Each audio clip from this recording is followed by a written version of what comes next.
My fiancée chose to take a break from our relationship and travel through East Asia with her university friends, leading me to call off the wedding. Allow me to present the narrative. Harper and I had shared 7 years together, with nearly 2 of those spent engaged. To the best of my knowledge, all was well. We had secured a wedding date, finalized the arrangements, and I believed we were aligned in our plans. I realize now that I completely missed the mark. Approximately 5 weeks ago, she mentioned her plans for an exciting journey to East Asia with her former university friends. She portrayed it as a truly unique experience, one that happens only once in a lifetime. I hardly gave it a second thought.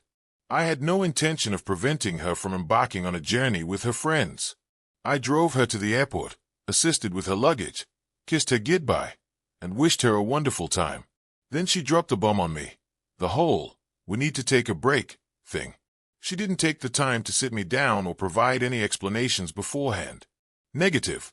She nonchalantly mentioned it as we strolled towards the security queue, as if it were nothing significant.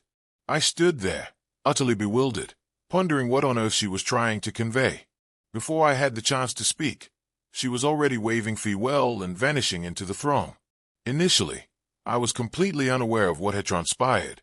I drove home contemplating that perhaps it was merely an odd remark she made out of nervousness.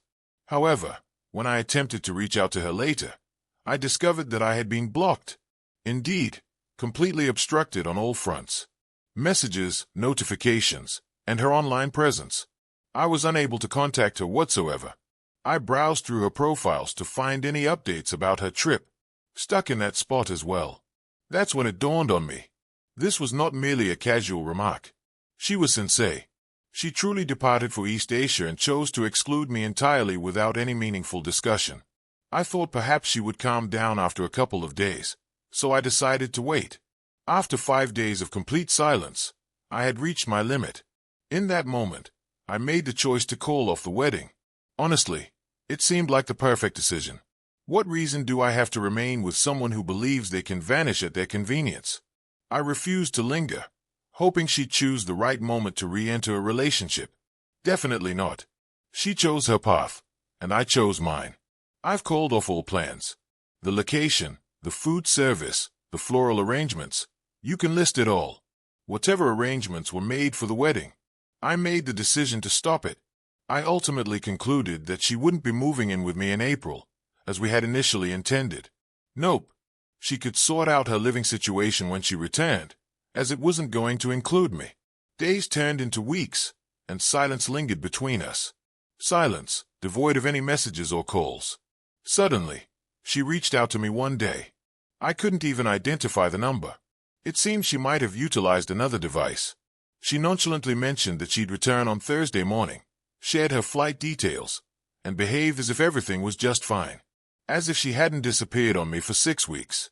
I allowed her to complete her thoughts, took a brief moment, and then asked, what relevance does that hold for me? The stillness on her side was invaluable. She was at a loss for words, and I didn't give her the chance to elaborate. I ended the call and cut off all contact, mirroring her actions towards me. I believed that was the conclusion, or so I assumed. As the day progressed, I realized it was the right moment to share what had transpired. After the wedding was called off, I shared a brief update in the group chat we have with friends and family. I mentioned, just so you know, the wedding is canceled, and our relationship is over as well. I was taken aback by the reaction. It sparked a lot of inquiries. When they inquired about the events, I was completely candid. I shared the truth with them. Harper left for East Asia, made a unilateral decision that we needed a break, and then proceeded to block me for 5 weeks. Everyone was quite taken aback. It was heartening to see that some individuals were truly concerned for me, and I must admit, it felt rather nice. One can never predict the reactions of others when sharing such news, yet the presence of support certainly eased the burden of handling it.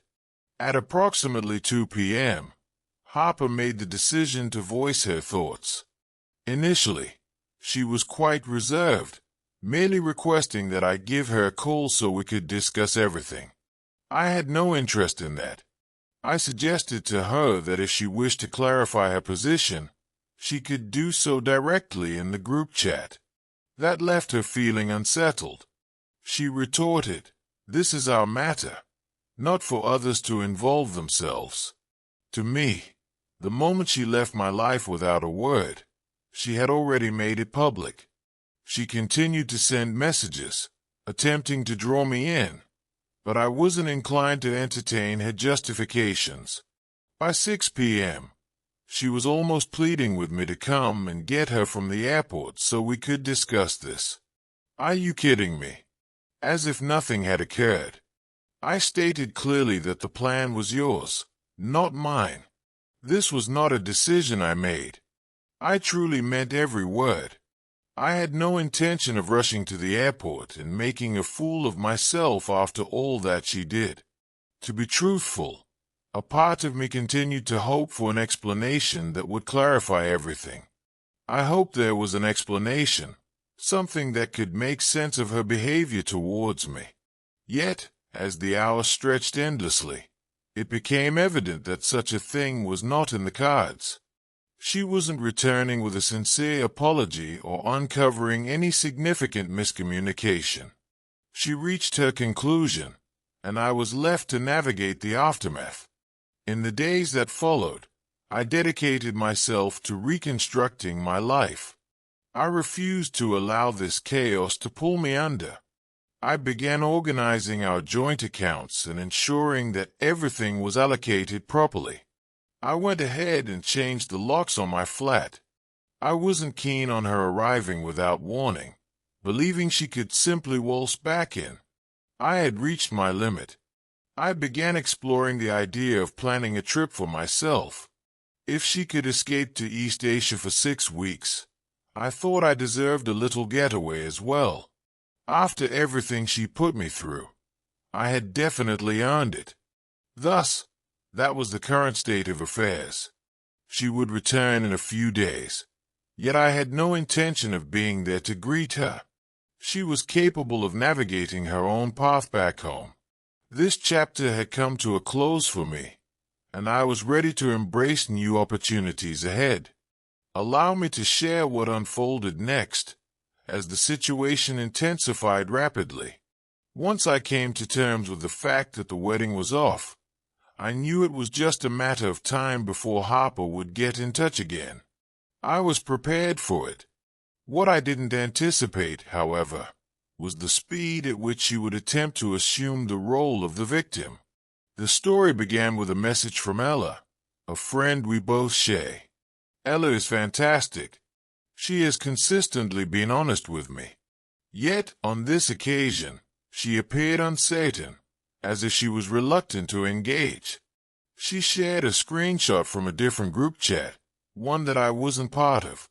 Harper was chatting with her friends, twisting the entire scenario to portray me as the one who had overreacted.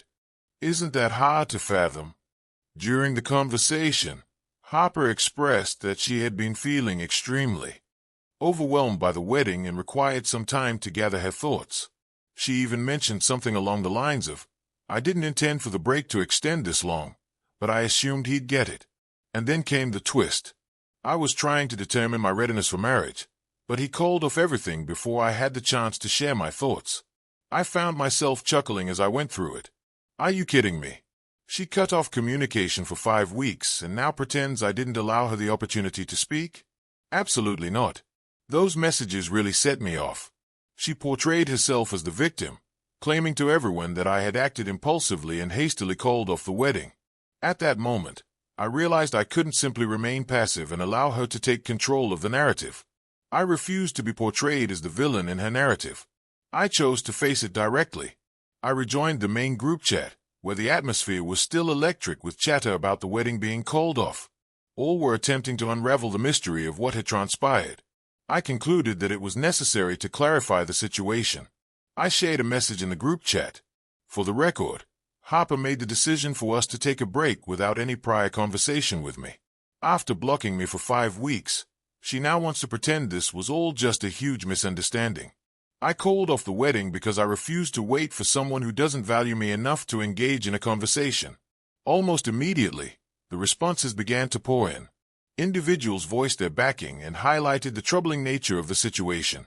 It was reassuring to realize that I wasn't alone in finding this entire situation absurd. Harper remained silent for nearly an hour following that. However, she eventually joined the conversation. She offered a feeble justification, claiming she hadn't anticipated things escalating to this extent, and that it was never her intention to cause any harm. Lack of responsibility, absence of a genuine apology, merely a facade to maintain appearances. Then my friend Tripp stepped up and confronted her right in front of the crowd. He remarked, "Harper, you can't simply drop a break on someone, vanish for weeks, and assume everything will be all right when you return. That's not the way relationships function."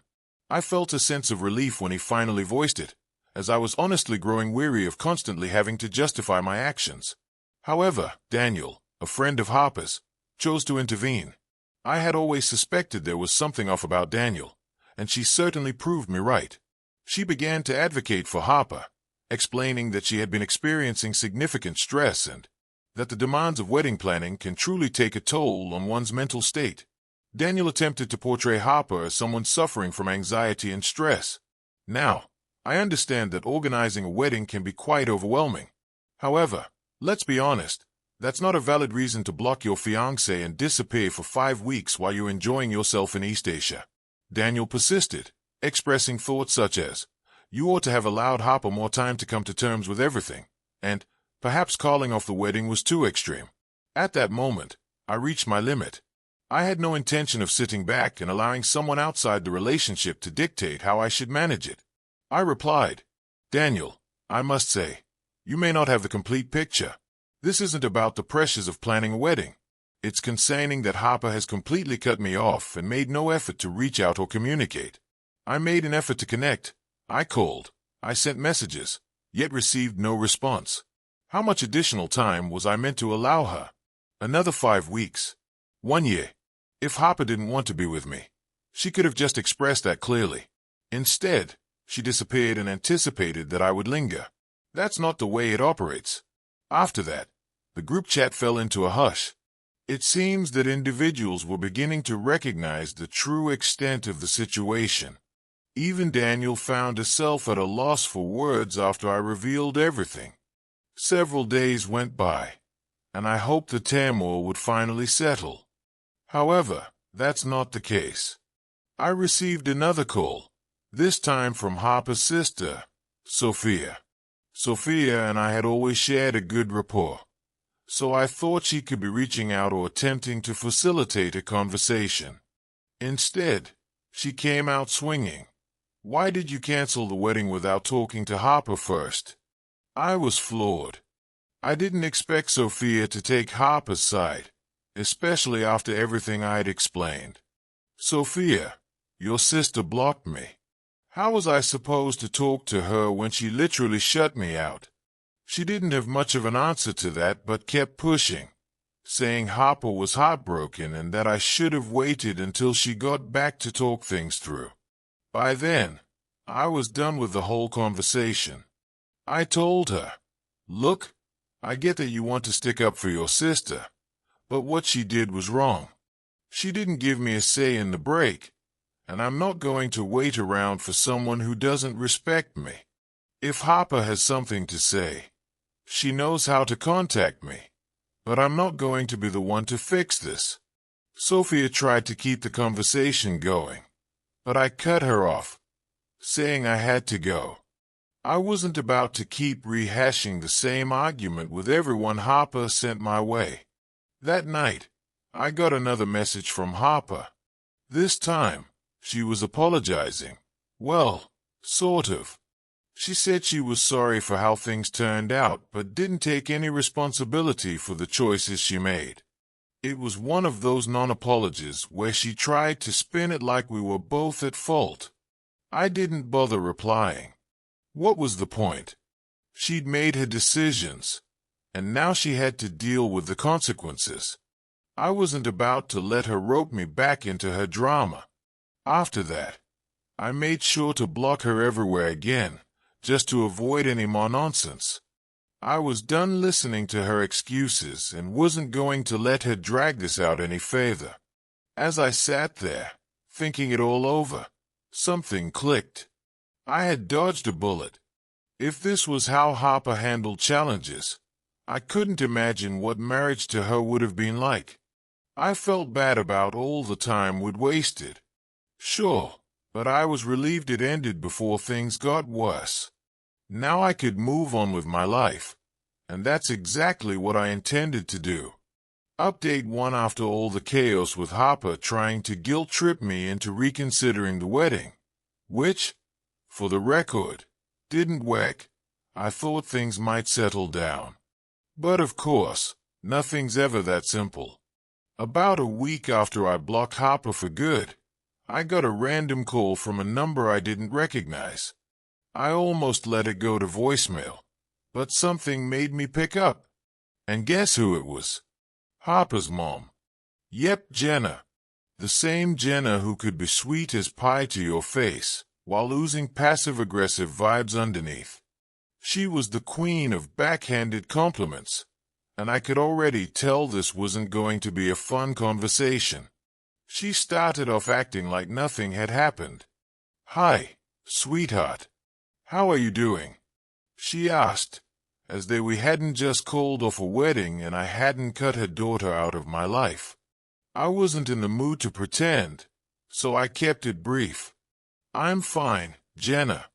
What's going on?" That's when the guilt trip began. "Oh, we were all so excited for the wedding," she said, her voice dripping with sympathy.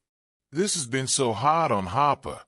She's been crying every day since she got back. You know that, right? She's a complete wreck. I wasn't about to let her guilt me into feeling bad for Harper after everything she'd done. So, I replied, 'Jenna, I'm sorry Harper's upset, but she made her choices. I didn't cancel the wedding for no reason.' Then Jenna dropped this gem. 'Well, maybe you overreacted a little. You know how stressful weddings can be, and sometimes people make mistakes when they're under pressure. Don't you think you should give her another chance?' I couldn't believe what I was hearing. She was acting like Harper ghosted me for 5 weeks, while partying in East Asia was just a minor misstep. I wasn't buying it.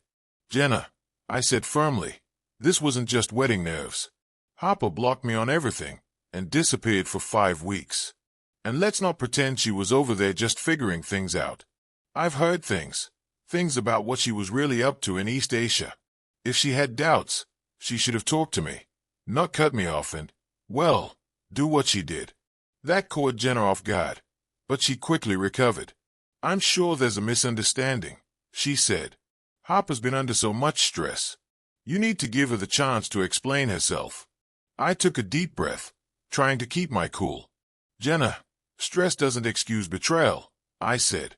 'If Harper wants to tell her side, she knows how to reach me, but I've already made my decision. The wedding is off, and that's final.' Jenna wouldn't let it go there. 'Well,' she said, her tone still syrupy sweet, 'if you won't talk to Harper, maybe you could at least come over for dinner. We can talk about this as a family and work through it together.' I was starting to lose my patience. I could feel there was more she wasn't saying, something she was trying to smooth over or hide. But I wasn't about to let myself get sucked into their drama again. I was stunned. Jenna was inviting me over for family dinner, as if this was just some minor argument that could be smoothed over with a plate of lasagna. I knew this conversation wasn't going anywhere, so I kept it simple. 'Thanks for the offer, but I think it's best if we all just move on.' Then I hung up. You'd think that would finally put an end to it, right? Wrong. The next day, I get a message from Harper's dad, Luca. Now, Luca's one of those old-school types who thinks is always right, no matter the situation. He never really liked me, but he tolerated me for Harper's sake. So when I saw his message, I knew it wasn't going to be friendly. Luca didn't waste time. He basically ripped into me, accusing me of throwing away a good relationship and ruining Harper's life by not giving her a chance to explain. Then he hit me with, "Men don't act like this. You should be standing by your fiancé, not running at the first sign of trouble." That lit a fire in me. I mean, I'd stood by Harper through thick and thin, and this was my reward. But I didn't respond to Luca. I knew it would just turn into a pointless argument, and frankly, I was done. But that wasn't the end of it. A couple of days later, I got a text from Harper herself, sent from some random number. It was long, paragraph after paragraph of apologies, explanations, and excuses. She wrote about how sorry she was, how she never meant to hurt me, and how she panicked because she wasn't sure if she was ready for marriage. That's why she blocked me, she claimed, to give herself space to think. Then came the kicker. She admitted that while she was in East Asia, she'd gotten close to someone she met on the trip. She said it was a moment of weakness, that it didn't mean anything, and that it was just a kiss. But in the same breath, she asked me to consider moving past it because she realized she still wanted to marry me. I stayed at that message for what felt like forever. I couldn't believe it. After everything, ghosting me, blocking me, and now admitting she betrayed me while she was abroad. She still thought we could just sweep it under the rug and move on. It was like she was living in some fantasy world where none of this had consequences. Anger bubbled up in me, but underneath it, there was sadness too. I mean, we'd spent years together. I'd pictured a whole future with her, and now here we were, tearing it all apart. This wasn't how it was supposed to go, but as I sat there, rereading her message, I realized this wasn't just about what happened in East Asia. This was about trust that she had shattered, and no apology or explanation was going to fix that.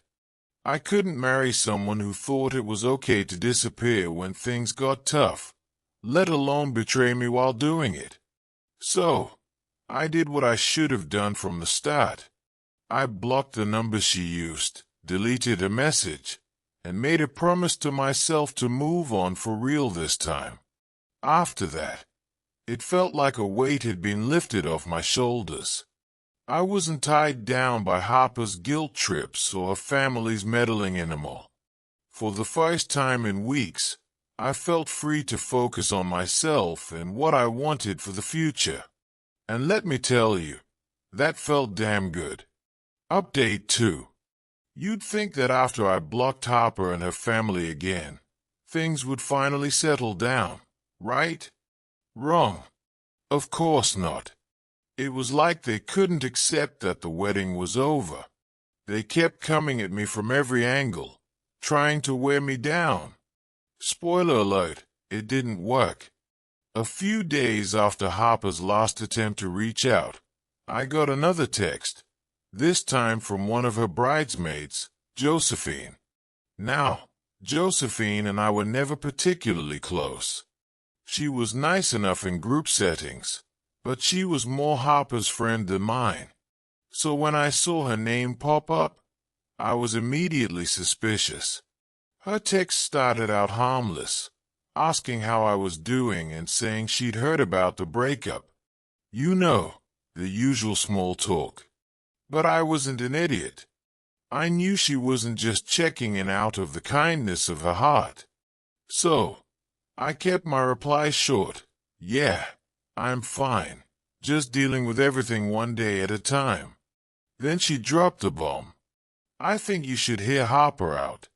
I stared at my phone, debating whether I should even respond to Josephine. Part of me wanted to block her and move on, but curiosity got the better of me. I wanted to see what angle she was going to try. So, I replied and asked her why she thought I should hear Harper out. Josephine launched into a long rant about how Harper had been struggling and crying every day since she got back from East Asia. She claimed Harper was too scared to reach out to me directly because she thought I wouldn't listen. Apparently, Harper had been telling her friend she knew she'd screwed up but didn't know how to fix it. I sighed, feeling that familiar frustration rise up again. Josephine, I've heard all this before. I gave Harper chances to explain herself, and she didn't take them. She blocked me for 5 weeks and then acted like everything could just go back to normal. That's not something I can just forget. Josephine kept at it. saying Harper needed space and didn't mean to hurt me. But as she went on, I realized what was really happening. Harper had sent Josephine to do her dirty work. She didn't even have the courage to face me herself. It was just more of the same avoidance and excuses. I was done. "Look, Josephine," I said, "I appreciate you trying to help, but this isn't something that can be fixed with a few apologies. It's over. That's it." I could tell she wanted to keep pushing, but I didn't give her the chance. I blocked her right after that. Just when I thought I'd finally shut the door on all of this, I got another message. This time from Harper's cousin, Eric. I hadn't heard from Eric in months, and now he was texting me, asking if we could meet up to talk about everything. At this point, I was beyond fed up with everyone trying to drag me back into Harper's mess. I almost ignored him, but my curiosity got the better of me again. I wanted to see what angle Eric was going to take, so I agreed to meet him for coffee. When I arrived at the cafe, Eric was already there, looking nervous. We made some awkward small talk before he finally got to the point. "Look, man," he said, "I know this whole thing with Harper has been a disaster. I just wanted to check in and see if there's any way you two could work things out." I almost laughed. "Eric, it's done. There's nothing to work out. She made her choices, and I made mine." He shifted in his seat, clearly uncomfortable, like he knew he was about to say something I wouldn't want to hear. "Yeah, I get that," he said, "but Harper's been saying she made a mistake. And well, she's hinted that maybe if you gave it some time, you guys could try again." I set my coffee down, trying to keep my cool. "Eric, no offense, but Harper didn't just make a mistake. She blocked me for 5 weeks, ghosted me, and I know about what happened in East Asia. She didn't just need space. She betrayed me. That's not something you can bounce back from." He looked startled but didn't deny it. Instead, he tried a different approach. "Yeah, but what if she's serious about making it up to you? She's been talking about wanting to fix things." I shook my head. "Eric, I appreciate you coming here, but it's not going to happen. Harper made her choices, and now I've made mine. If she wants to move on, that's fine, but I'm not interested in picking up where we left off." We sat there in silence for a moment, both of us knowing this conversation was a dead end. Eventually, Eric shrugged and said, "I get it. I just thought I'd give it a shot." I finished my coffee, stood up, and said, "Thanks for trying, man, but it's over. It's time for both of us to move on."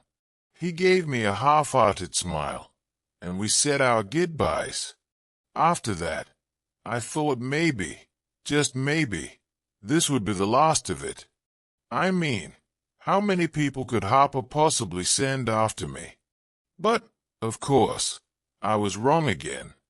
The very next day, I got a message from Harper's aunt. Now, I barely knew this woman. We'd exchanged polite small talk at a couple of family events, but that was it. So when I saw her name pop up, I knew something was seriously wrong on Harper's end. Her aunt started off with the usual pleasantries, saying she'd heard about the breakup and wanted to see how I was doing.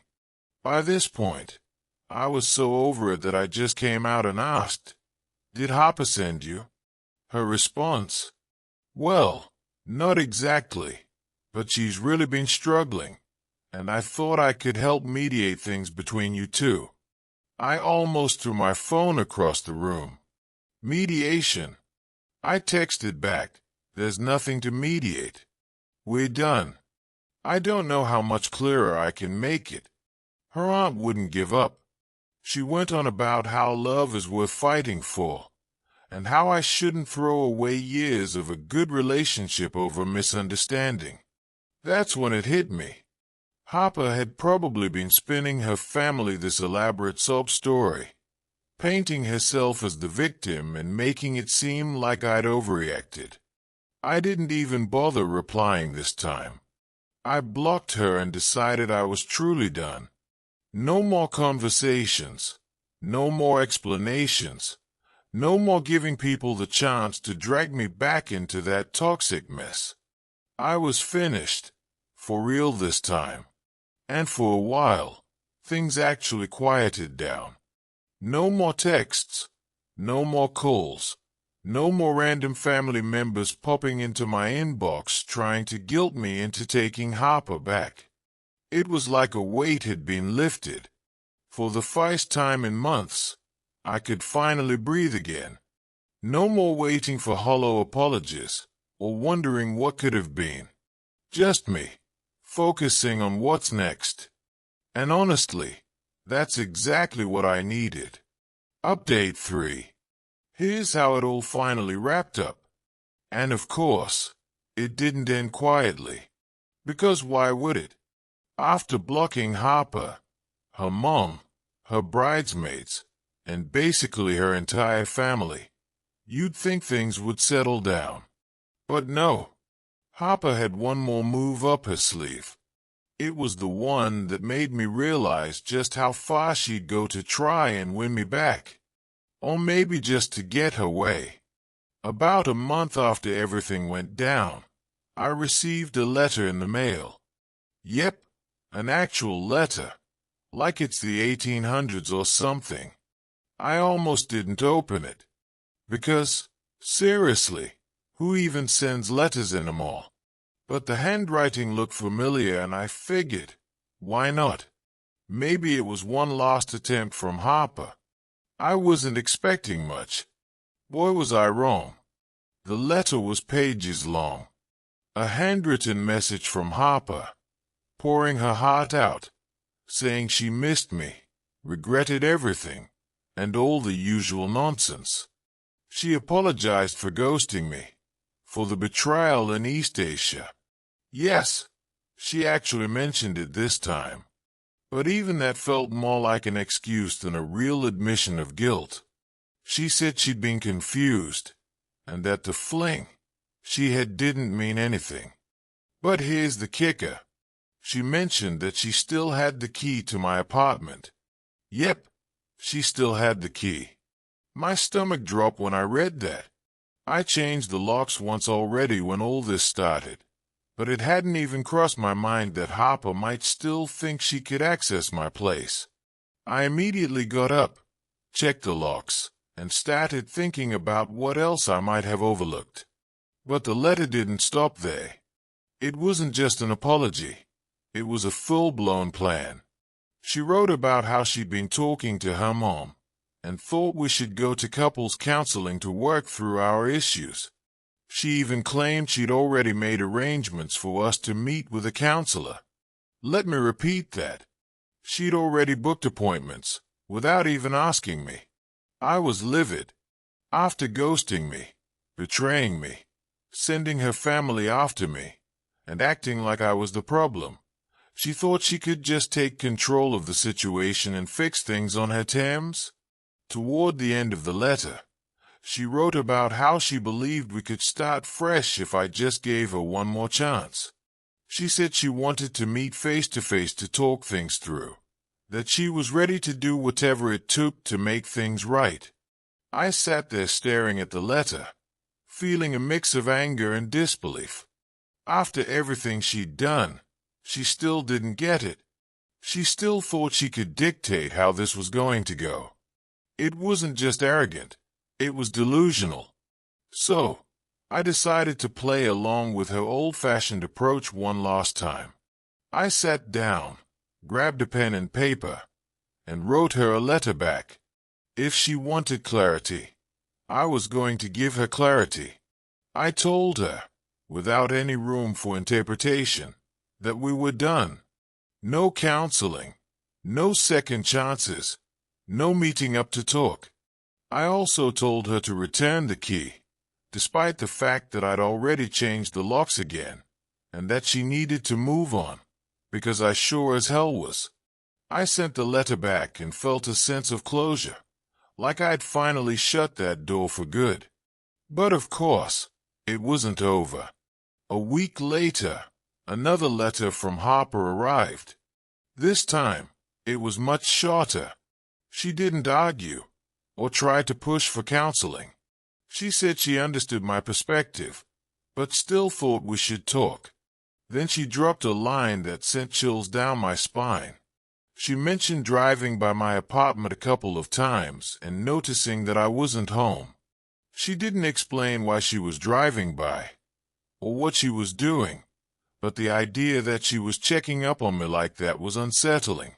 It felt like this was turning into something more than just desperation. It was veering into obsession. At that point, I knew I had to take more drastic action. I wasn't about to let this spiral into a stalking situation. I called my landlord to ask about adding extra security measures, maybe even installing cameras. I wasn't taking any chances. And then, as if things weren't weird enough, I got a call from my mom. Now, my mom had been supportive throughout all this, fully aware of everything Harper had put me through. But what she told me nearly made me drop my phone. Harper had shown up at her house unannounced, asking to talk about us. Harper had crossed a serious line. She was no longer just intruding on my life. She was dragging my family into it, trying to manipulate them into convincing me to take her back. Thankfully, my mom didn't fall for it. She told Harper that I'd made my decision, and that it was final. She stood firm, even when Harper got emotional and started crying. My mom made it clear that Harper needed to let go and move on. After that call, I knew I needed to take one final step to truly end this nightmare. I filed for a restraining order. It wasn't something I wanted to do, but I felt like I had no choice. Harper's behavior had become too invasive, and I needed to protect not just my own space but my family's peace as well. When Harper got served with the paperwork, she finally stopped. No more letters, no more visits, no more desperate attempts to reach me. It was like she finally got the message. Filing the restraining order didn't feel good, but it felt necessary.